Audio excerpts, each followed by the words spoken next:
केलं की नागपूरमध्ये काँग्रेस पक्षाने अतिशय नामचीन गुंडांना या ठिकाणी तिकीटं दिलेली आहे. अशातल्याच एका गुंडाने आमचे उमेदवार भूषण शिंगणे यांच्यावर जीवे मारण्याने हल्ला केला.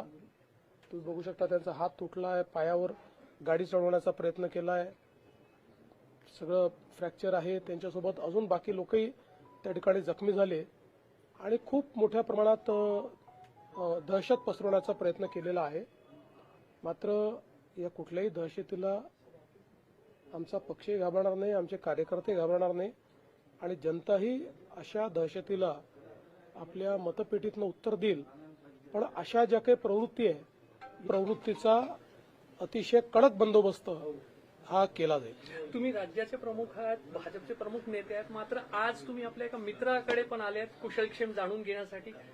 नाही, शेवटी असं आहे की भारतीय जनता पक्षाचा कुठलाही कार्यकर्ता, भूषण शिंगणे तर फार सिनियर कार्यकर्ते आहेत, मित्र देखील आहेत, पण कुठल्याही कार्यकर्त्याला जर अशा प्रकारे कोणी हात लावण्याचा प्रयत्न केला तर आम्ही त्याला सोडणार नाही.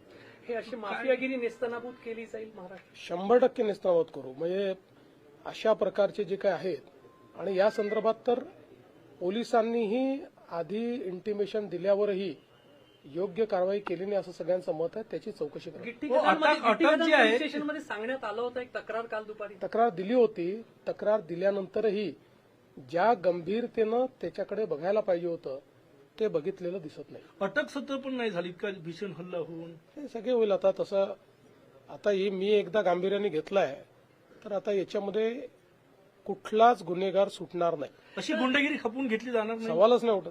मग बोगस वोटरच्या नावाखाली मुंबईत भगवा ब्रिगेड बघून ठोकून काढू वगैरे अशी भाषा केली जाते. नाही, फक्त ही जी काही कुठली ब्रिगेड त्यांनी तयार केली आहे ती काही बूथ समोर दिसत नाही. मालवणीला वगैरे दिसली नाही. अशा काही अनेक बूथ आहेत की ज्या ठिकाणी ती दिसत नाही आहे. सिलेक्टिव्ह आहे का, एवढंच मला विचारायचं आहे. म्हणजे सिलेक्टिव्ह दहशत निर्माण करत.